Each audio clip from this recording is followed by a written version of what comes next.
Hello, fellow fiends. Welcome to episode 1 of season 4 of Creepy Cases and Spooky Spaces. I am your host, Cassiopeia. I'm really excited about this season. As you can see, we have some new elements implemented, and one of those being you can see me. We have video. Yay! So exciting.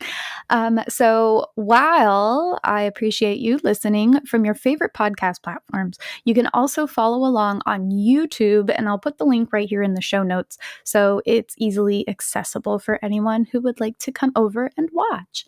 I know that if you follow along on Spotify and Anchor, they also support video episodes, so definitely check us out there too. I'm also really excited because, as you know, we got the store all set up and going in October, and that is doing really well. So if you are interested in some Creepy Cases and Spooky Spaces merchandise, there's all kinds of items from t-shirts to mugs to laptop covers to I think even towels. Head on over to pizzaandpigtails.com and click on the Wiccan Fae store. There is also lovely scented candles from the Wiccan Fae that also include the Creepy Cases and Spooky Spaces fragrance line. So first of all, happy Friday the 13th. I don't know how I even missed that, but yay, Friday the 13th. I know that a lot of people kind of think of it as a bad luck day, and I know it has a lot of folklore and a lot of events happened on Friday the 13th that make people believe that, but I've actually always had really good days and good luck on Friday the 13th. So I don't know what that says about me.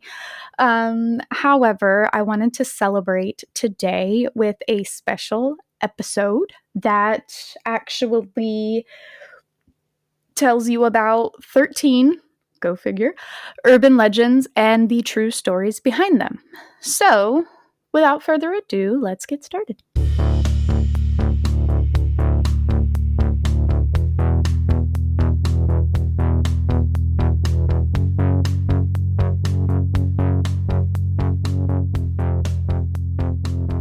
So if you are a returning listener, then you know my stance on urban legends. If you're a new listener, let me catch you up just a little bit. So every urban legend or folklore story starts with the truth, and more often than not, a tragedy.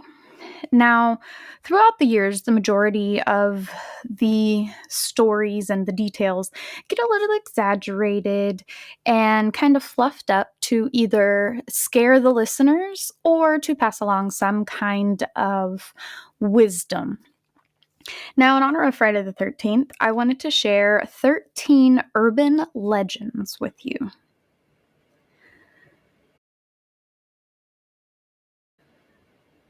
He wanders in the dark, foreboding places, like the old abandoned railway access tunnel, and it's often referred to as Green Man's Tunnel. Now, local teens will actually drive through this area looking to catch a glimpse of Charlie No Face. Now, many say that they feel an electrical charge from him, and some have even reported that their cars refuse to restart after they call out his name. Now, legends claim that his glowing green ghost is seen roaming along the roads at night, chasing away parkers and loafers. But the man behind this legend was just that, a man. Raymond Robinson was actually just 8 years old when tragedy struck him in 1919. While trying to reach a bird's nest on top of an electrical pole, he was sent flying to the ground after being sent through with a shock of 11,000 volts of electricity. Now, he miraculously survived, and they actually said that he was in pretty good spirits, but this shock caused Raymond's face and arms to be severely burned, and it actually left holes where his eyes and nose once were. Now, reports from the time of his injury say that, like I said, he was in good spirits, which I guess you could kind of expect if you survived this, but he could still hear and talk. And for the next 65 years, he sort of became a hermit in his home in Pennsylvania. And he would make wallets and belts and other items to sell so he could make a living and kind of get by. Now, he would only leave his home late at night to avoid scaring people or being ridiculed for his appearance, but that didn't necessarily work out in his favor. These late night walks is actually what began the Green Man legend, when people would spot him while driving down State Road 351. Now, the term was probably coined as lights would sort of reflect off the flannel shirts that he wore, and it would give him kind of a glow as people would drive by. And people who knew Raymond said that he was as friendly and as kind as anyone could be, and he was just appreciative of life. And it actually kind of makes certain details about this really sad and kind of frustrating, because they said that some people were really cruel to him, and that you'd have the bullies who would go and kind of beat him up a little bit, and you would have people who would pick him up in their car, drive him to an area that he didn't know, and would just leave him. And keep in mind that Raymond was blind, and this wasn't like now where you have cell phones or you have something on every corner where he could go in and get help. He was being left in places kind of more secluded, and that just really frustrates me. Now, Phil Ortega would actually sometimes take him beer and cigarettes and keep him company on his walks. And he said that Raymond was one of the most down-to-earth people he'd ever met, and he actually really enjoyed talking to him. And not much else is known about Raymond, except that he lived a rather solitary life in his home in Pennsylvania until his death in 1985 at the age of 74.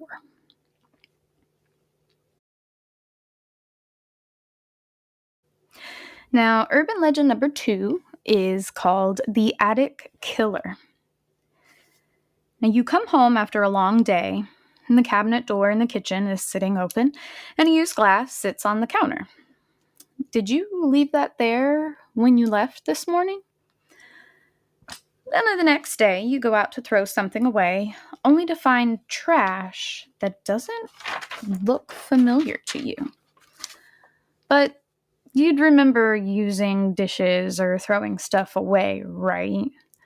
Well, what about the multiple items that keep moving around the house? Could it be someone else in the family, a roommate, maybe a ghost? It becomes kind of a joke until everyone is murdered by the killer that has been unknowingly living in your attic. Creepy, isn't it? Well, it actually happened. So in March of 1922, Hinter Kafek and the Gruber family. Sound familiar? Yeah, I thought so. I covered this case June 24th, 2022, and it's actually a pretty creepy one with a lot of twists and turns. So if you want to hear like the extended version and all of the details and theories, definitely check out the Hinterkaifeck murders. Now, Andreas Gruber noticed small things going missing, just kind of here and there, footprints in the snow, and a previous nanny who worked in the home actually quit after thinking the house was haunted because she heard footsteps and voices coming from the attic.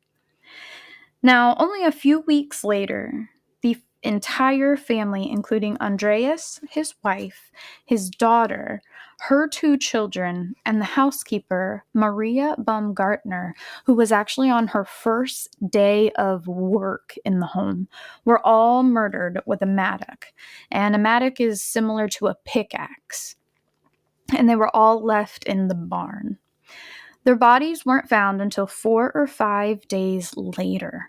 And now the creepiest detail about this whole ordeal was the murderer not only went in and murdered this entire family and their nanny, but they lived in the home ate the food and actually took care of the livestock on the farm before people came and realized that the family had been murdered. Now, the killer actually was never identified. They still haven't been identified, and they most likely will never be identified.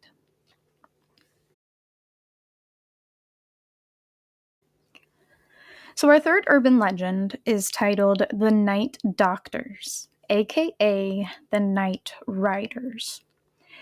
Now, this one has a pretty twisted history. So you start hearing the stories that your friend's coworker or neighbor hasn't shown up for work. And multiple people around you have become quite ill, so maybe it's just something going around. It happens. But after a few days, those coworkers and friends haven't been heard from at all. Now you begin to hear of the doctors who are riding around, abducting black workers, performing experiments on them. Now, people would be taken right off of the streets, sometimes drugged and sometimes killed. And they would be taken to these medical facilities where they would be tortured, killed if they weren't already, and then they would cut them open and harvest their organs. Now, these stories were mostly used to keep slaves from escaping or even leaving after they were free to do so. And like I said, they have a pretty disturbing history behind them. And during the early 19th century, people would rob the graves of African Americans as they couldn't really do anything about it. And hospitals would only perform surgical techniques on living people from the Black community for students who were in college. Now, to make the story even worse, and I know I thought the same thing, how can this get even worse? In 1932, Alabama's Public Health Service and Tuskegee University actually began a study on syphilis. Now, seems harmless, right? Wrong. They took 600 African American men, 399 had syphilis, 201 did not, and they were actually given food, burial insurance, and free medical care in exchange for tests to be performed on them. Now, what these men weren't told was, well, much of anything. You see, the funding for the study had been lost, but they weren't given up. They wanted to find out, they wanted to do these experiments and, find out all this information. So they also weren't given the proper medicine or treatment. And they weren't even told that they had syphilis. They were told that they were being treated for a blood disorder. And so they took, now I understand 399 of them had syphilis already, but 201 of them were infected and they weren't even being cared for properly, just so people could learn the effects and but why would you want to know the effects and the symptoms if you're not going to try to figure out a treatment?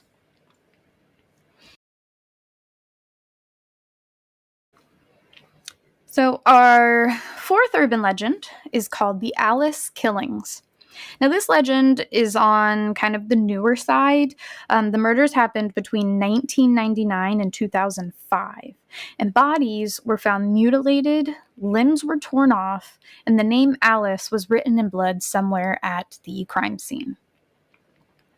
Now, a body is found in the woods, impaled by tree branches.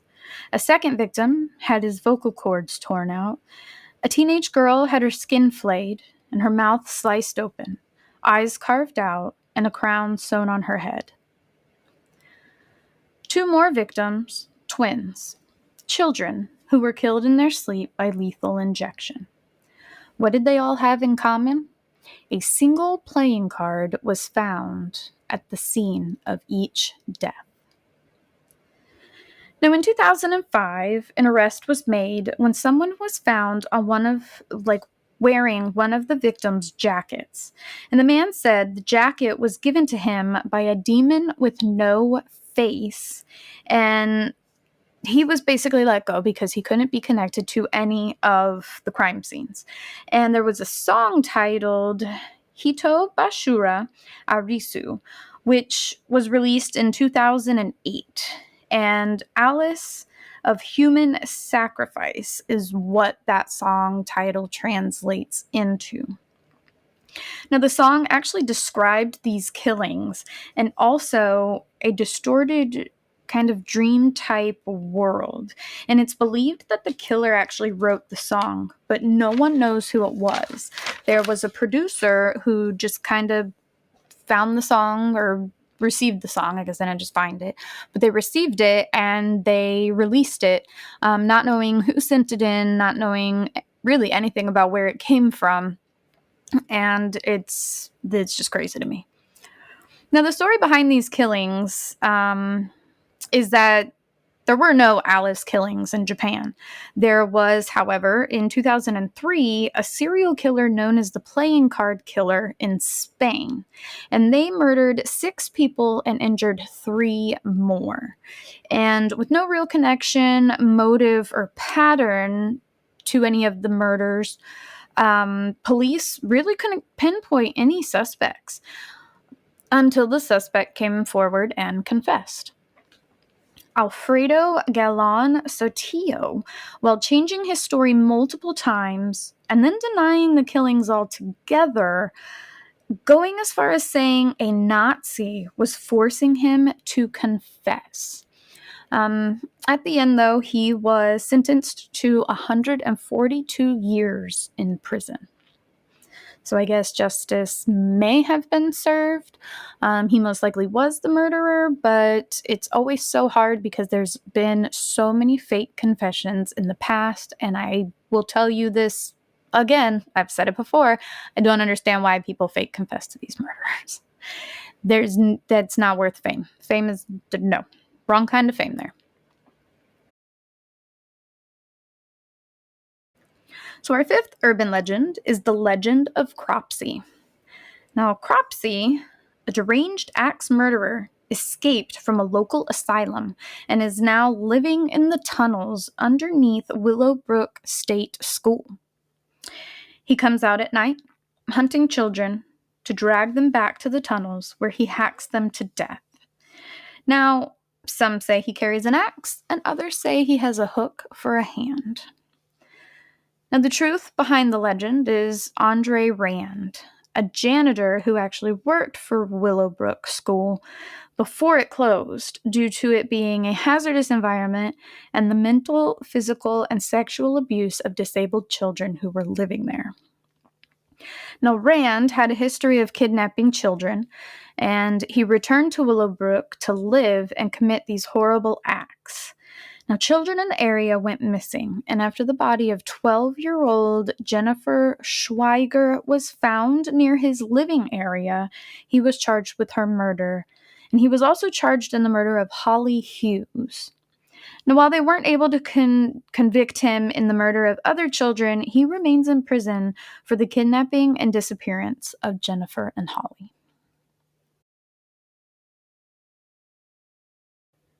So number 6, the babysitter and the man upstairs. And I'm sure that all of you have heard this urban legend, but which version have you heard? A teenage girl sits alone watching TV while waiting for the parents of the child or children that she's babysitting to come home. Now, she receives a phone call from a man asking, "Have you checked on the children?" Thinking it was her boyfriend messing around with her because he knew that she was babysitting and she'd be all alone, she disregarded the phone call. But then the caller began harassing the babysitter to the point where she called the police and had the calls tracked. And she was told that they were coming from inside the house. The babysitter immediately runs up the stairs to check the children. And now in one version, she finds the children murdered. And in another version, she is the one who's murdered. Now, this legend's history is a bit horrific. March 18th, 1950, 13-year-old Janet Christman was babysitting 3-year-old Gregory Romack. And when the family returned home around 1:30 a.m., they found a window had been broken. They found Janet inside, and she had been sexually assaulted and strangled to death with the cord from an iron.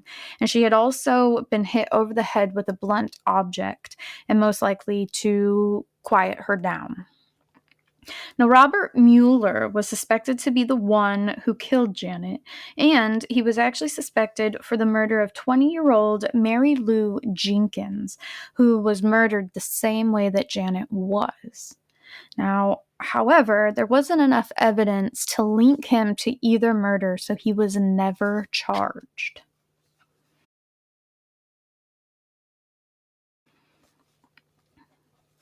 The Bunny Man. 1904. Clifton, Virginia. A local psychiatric facility has been shut down. And while being transferred to another location, the patients escape. All of them are found except one. Douglas Griffin, a patient who had been admitted for killing his entire family on Easter Sunday. Skinned rabbit carcasses began popping up in the trees and were found dangling from the Colchester overpass. Now, one day, the body of Marcus Walster was found hanging from that overpass, mauled, skinned, and just like the rabbits. Now, police found Douglas, and in the process of pursuing him, he was struck by a train. Well, now his spirit haunts the area, because of course it would, right? Still skinning rabbits and hanging them from the Colchester overpass, now nicknamed Bunny Man Bridge. Now, some say they've actually seen the Bunny Man standing in the shadows of the underpass, and it's believed that if someone enters on Halloween night, their dead body will be found the next day, dangling from the bridge, mauled and skinned. Now, this urban legend is really just an urban legend. You see, there was never an asylum in this area. A Douglas Griffin didn't exist, or didn't exist at this time in this area, and neither did a Marcus Walster. Now, there was a man who would dress up in full bunny costume and terrorize the residents of the area, but no one knows who he was, and he disappeared just as quickly as he appeared.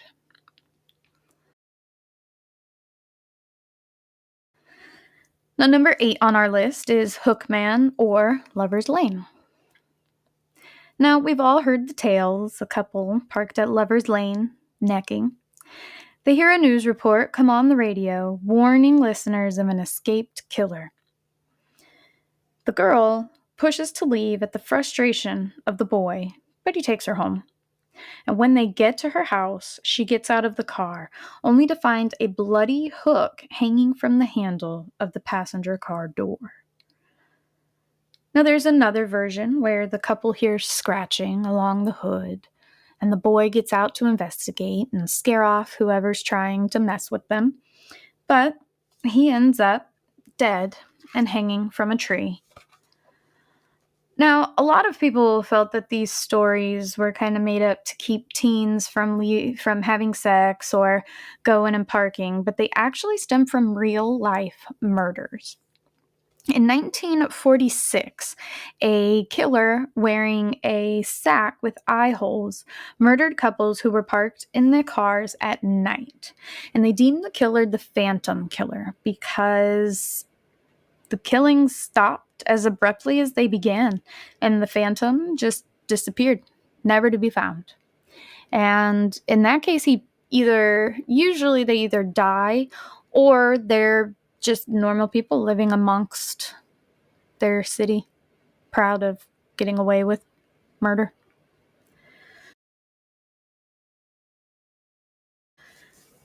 The Dog Boy. Now, stories of a large, shaggy, dog-like creature with the eyes of a cat is seen inside a home in Quitman, Arizona. Now, some have been chased by the monster, and according to the local legend, Dog Boy was a disturbed little boy who liked to torture animals and his parents. Now, after his death, he continues to haunt the home and enjoys terrifying people. The truth revolves around Gerald Bettis, who did torture animals, and from my research, he actually even added a room into his home where he kept these animals in. And he was a pretty large man who was actually known to abuse his parents. And it's rumored that he murdered his father, but there's no proof of that. And people have fallen down the stairs and broken their neck plenty of times. Now, the abuse of his mother became so bad that Adult Protective Services had to actually step in and take her from the home. And he was sent to prison for growing and selling marijuana from the house. Not for abusing or animal cruelty or anything, but, marijuana. That's what got him sent to prison. However, he died of a drug overdose in the mid-1990s.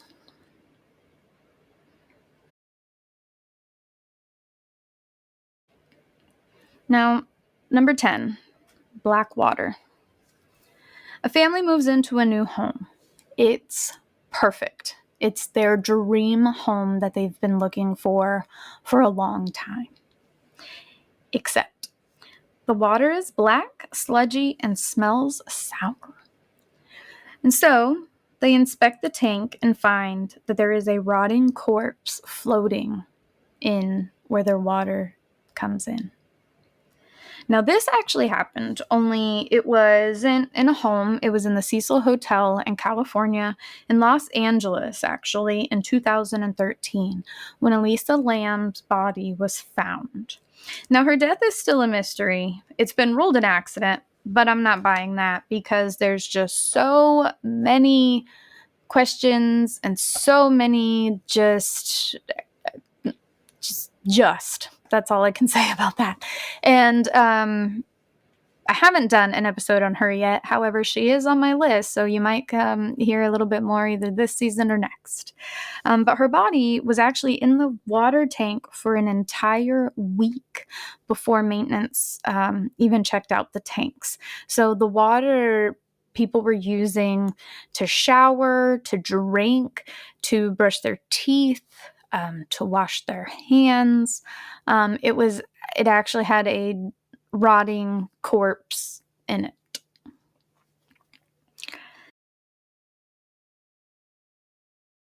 Next up, Bloody Mary. Light some candles, go into a dark room, stand in front of the mirror, and call Mary's name 3 times. She'll appear, and there are so many different things and versions of what she'll do to you when she does. Now, Howland psychologist Giovanni Caputo, if you stare into a mirror long enough, you'll experience strange face illusion. Your visual field will begin to distort, and features will also begin to distort, and your face will look completely different. Now, there really isn't any explanation for the wounds or injuries inflicted, and there's actually been some back and forth of the origination of this urban legend, as a lot of the people say it's based on Bloody Mary, Queen of Scots, and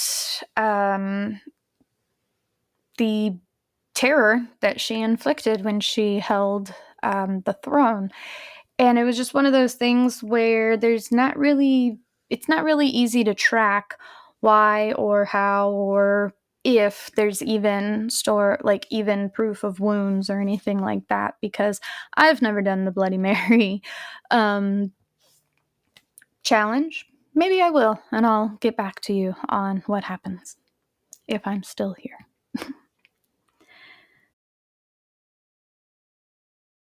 So, number 12, Si Ui. He comes after children who misbehave, so sit down, be quiet, and go to bed on time. Now, Si Ui was a real person, actually. He was executed by firing squad in Thailand in 1959. Now, his crime? Murdering 7 children and eating their organs. He confessed to the murders, but not the eating of their organs. And they had his corpse on display in Bangkok. And what's interesting is documentaries actually claim that the allegations against him could be false. They say that he was a poor Chinese immigrant who might have been judged unfairly due to the anti-immigration bias. And in 2018, a petition that asked for Si Ui to have Cannibal removed from the display and for his body to actually be removed altogether and be buried properly. In 2019, it was taken down and he was actually cremated in 2020. And people who knew him actually say that he was a good person just trying to make a better life for himself, and that they felt really sorry for him because he never killed anybody. He never killed children. He never ate their organs. They say that he admitted to it, to the murders. However, a lot of people think that he might have been tortured into these murders, which is really sad. And I really wish that people who, like the police, or, and I know this is a different country, but it happens here. Let's not kid ourselves. But I think that action should be taken against those who actually force and coerce and have people like tricked into confessing to things that they didn't do.